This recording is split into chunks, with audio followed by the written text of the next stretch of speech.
Good morning, everyone. Thank you for joining us today, this beautiful sunny day.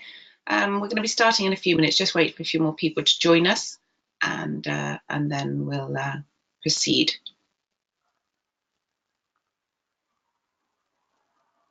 So I think we've got quite a few people who have just joined us quickly. So, okay, so we might as well make a start.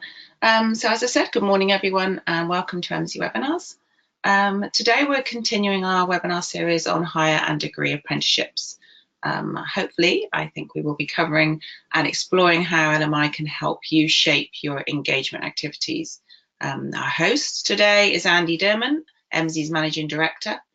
And if you have any questions during the course of the presentation, make sure you put them in the box on your control panel, and we'll do our best to answer them at the end of the presentation. So without any further ado, I'd like to hand over to Andy. Good morning, Andy. Morning, Debbie. Thank you very much, and good morning, everyone. Thank you for joining us for another one of our higher and degree apprenticeship webinars. This is the fourth in our series, and today the intention is for us to recap quickly just on what we've explored on the previous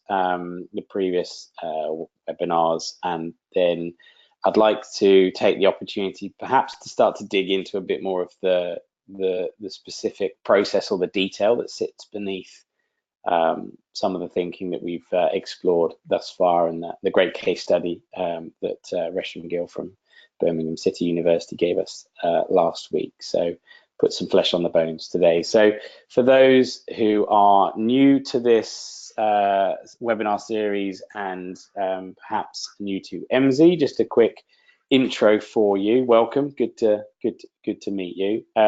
So our reason for being at MZ is to help organizations and individuals make better and more informed decisions relating to the economy, particularly your local economy. We do this by building out a comprehensive and detailed view of labour market using labour market information. And we are helping a whole range of organizations by providing that information, from education and skills through to economic development, and also a growing area with employment and those that support employment. The key is really about understanding the realities and the challenges and the opportunities presented by the labour market.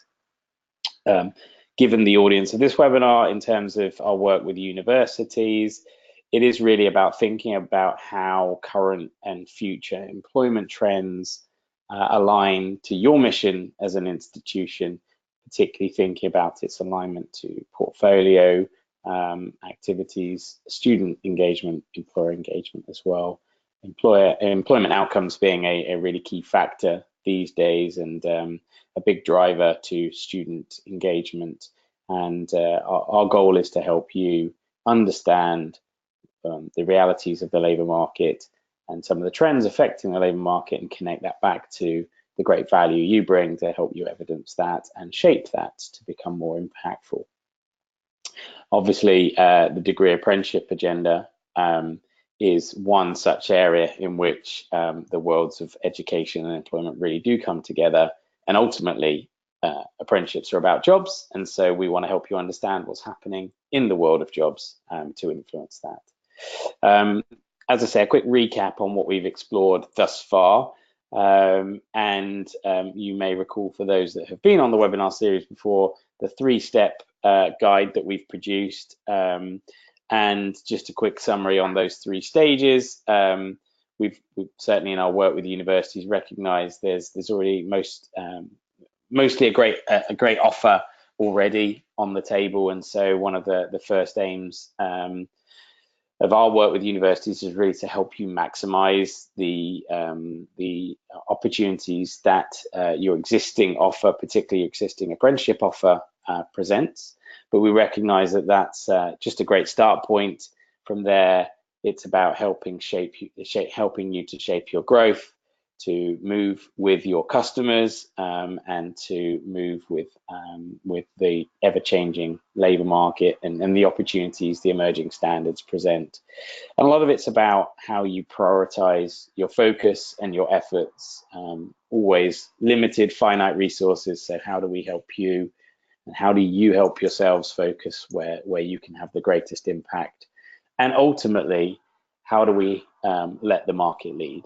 How do we help you really understand how the labour market is changing, so that can really feed into where you shape your offer, not just from an apprenticeship perspective, but how your apprenticeship provision might be a great catalyst to developing a broader portfolio to really be aligned to key employment demand.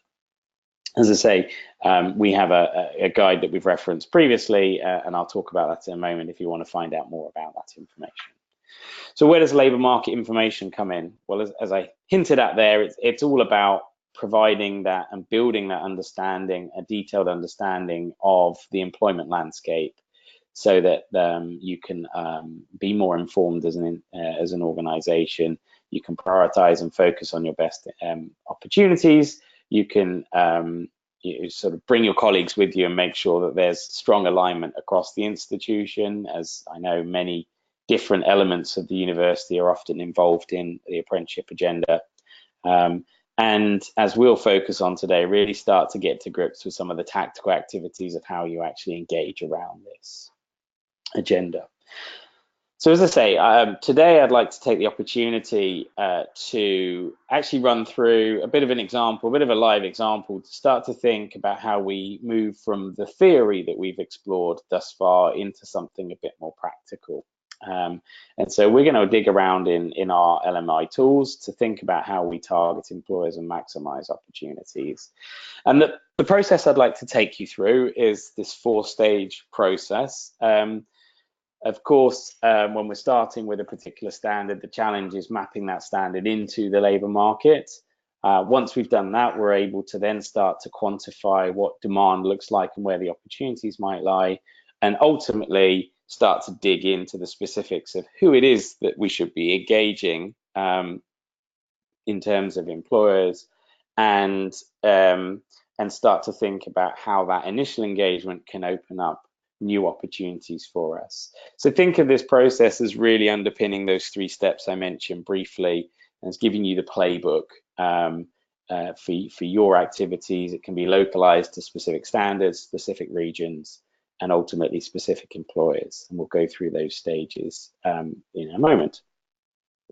So let's think about that first piece. So the challenge to connect any kind of education to labour market demand is to be able to map across from a particular qualification, or in this case a standard, to the relevant aspects of the labour market. And we do this at the occupational level. So the labour market is divided, as you'll see in a moment, into kind of 2 key dimensions. Industry data, which helps us understand what types of employers are driving an economy, and occupation data, which helps us understand the types of jobs that are driving an economy. To map education to the labour market, more often than not, we need to be thinking in the occupational lens. So if we take this example, so this is one of the higher, and it's actually a degree level standard, the Digital Technology Solutions Professional Standard 0119. What we can start to do is look at the occupations that this standard connects into based on the content of the standard itself and the aims of the standard set out. And as you probably know, you can go onto the Institute for Apprenticeships website and actually dig around a bit more and understand that.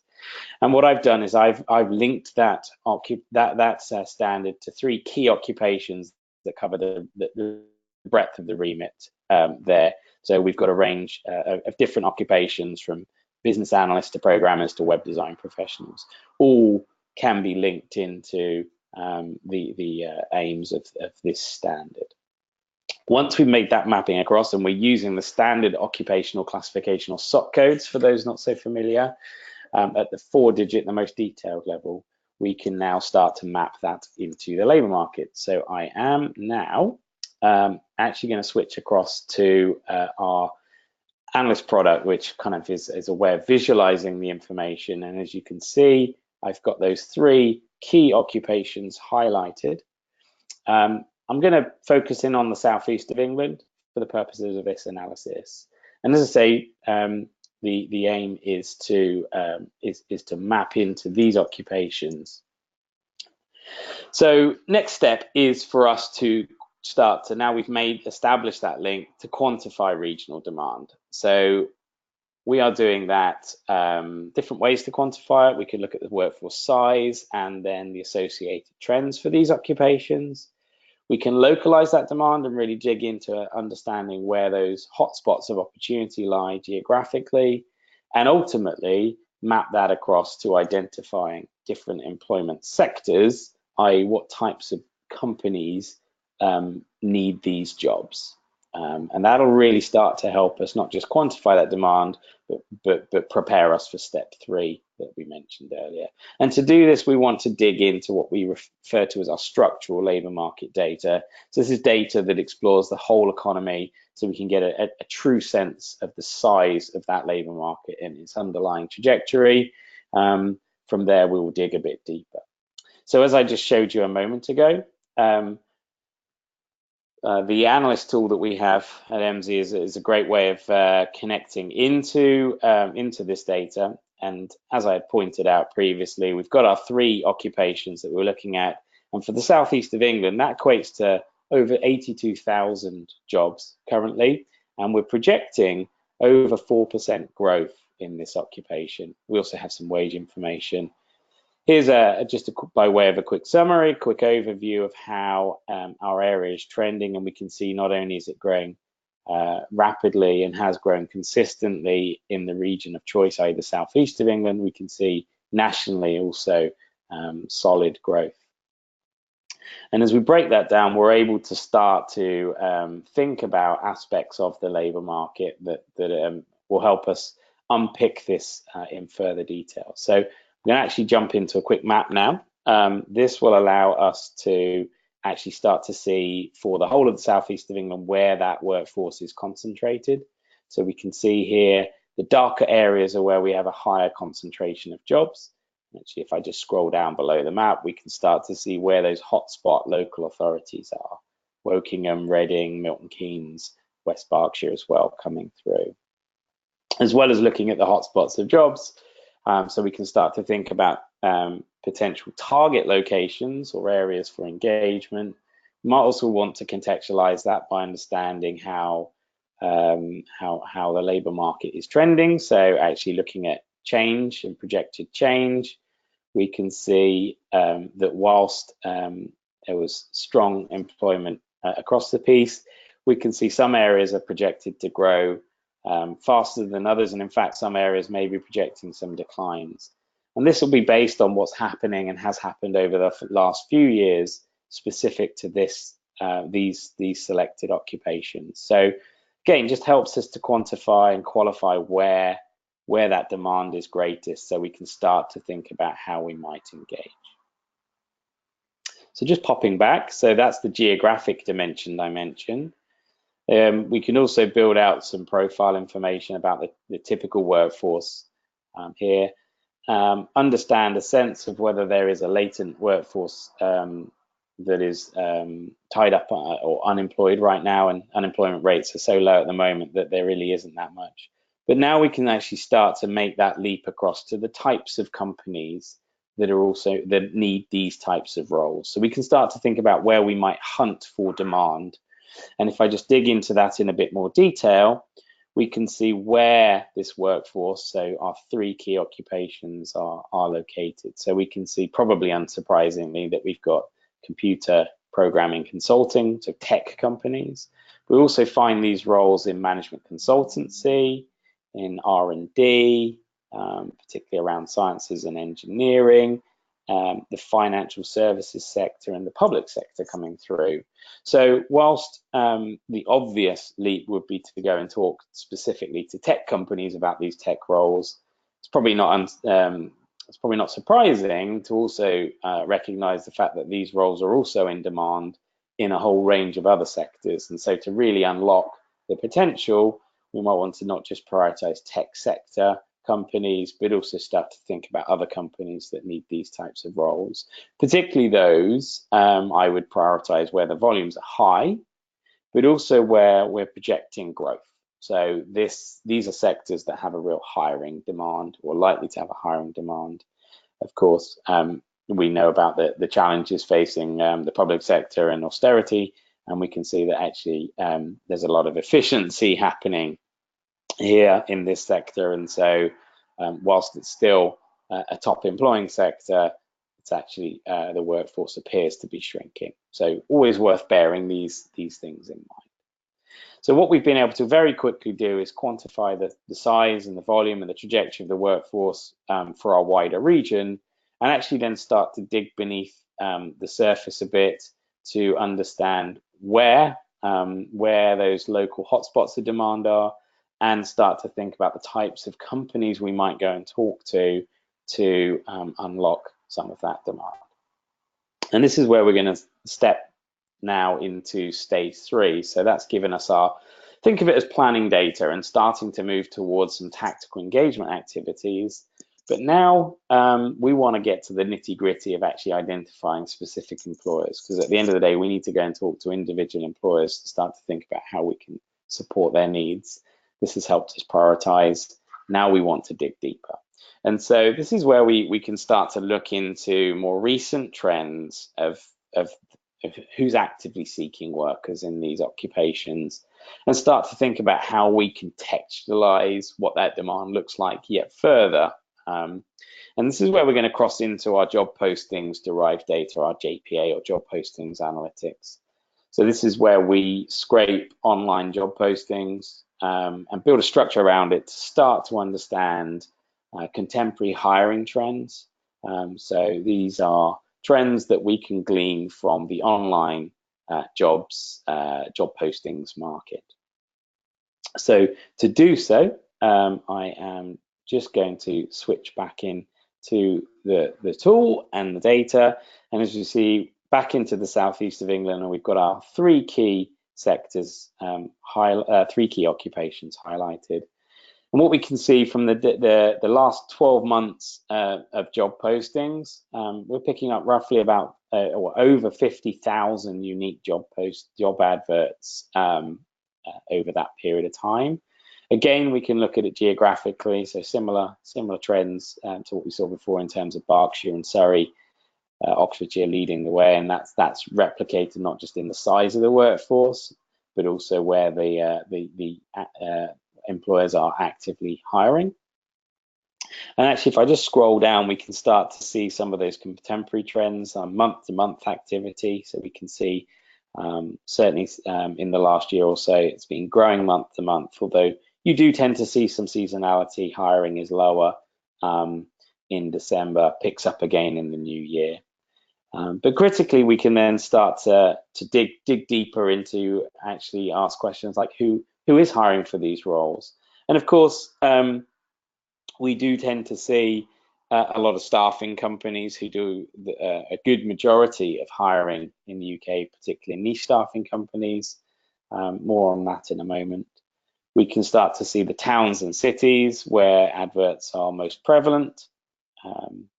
And we can start to dig into the specific job titles that are being advertised that associate with these occupations. So now we can start to speak the language of the employers. So whilst the occupations are fairly generic, as we dig into the job titles that sit within them, we can start to see a degree of specificity.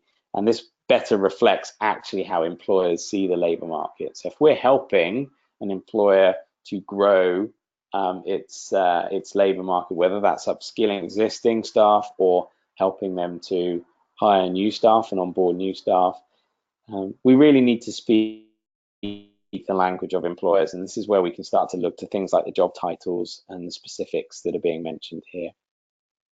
Also interesting to note the sorts of skills, again, thinking about the language that employers use when trying to hire and thinking about their talent. This will help us to start to translate our standard into language that makes sense to an employer, but also help us to perhaps shape some of the content within our programs and our delivery programs to really start to align with where the demand is greatest in terms of different programming languages and techniques, for example, and also into some of those softer skills as well that employers are often asking for as part of their search for talent. So by digging into the job postings, we're able to really start to get to a level of detail that really helps us think about shaping the content and thinking about how we engage and the language we use to engage. Now I'd like to actually dig a little deeper, because one of the great values of this kind of insight is understanding which employers to actually target. And as I say, one of the challenges in the UK labour market is so much hiring goes through staffing companies who don't often highlight the employer themselves, but are simply there to source candidates to move on to their employers.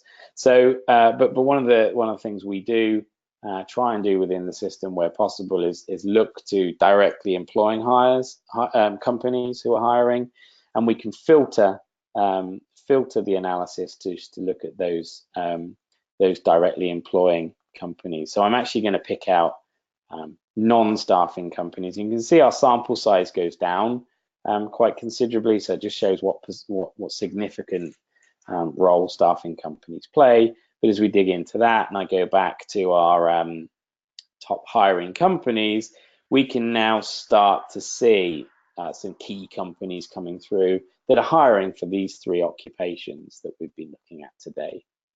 So we can see the Microsofts and the Amazons, but interesting to see an organization like BAE Systems, for example. And we saw previously that engineering and consulting was a big employer of these roles, and BAE Systems obviously fit within that setting there. So now we're starting to isolate very specific companies that we might go and talk to that we know have a regular, consistent hiring need for these roles. And therefore, hopefully, if others haven't found them, you're able to speak to them and start to explore how you can support them with that hiring need. So that's how we can really start to dig into the data to understand demand for a particular standard. But I think the real challenge, of course, in building these employer relationships isn't just about how we might solve that one problem or one opportunity or challenge that employer is working through, but also we might start to think about how we can help them with other challenges they might have around the labour market. So whilst we've identified, say, a company like BAE Systems who has a need for the standard we have on offer, question in my mind is, what else do they need? And now that we're brokering that relationship and developing that relationship, how can we help them with other talent or hiring challenges? And how might that connect back to other standards that we're offering, maybe in different faculties, for example, or even just other services that we offer as a university and our wider partnership base? So that could be about connecting in graduates on standard courses, that could be about internships, that could be about CPD and other courses that you might offer as an institution. But you've used the apprenticeship standard in question to unlock the door. How do we really push that door wide open? Well, let's have a little look again at the information, and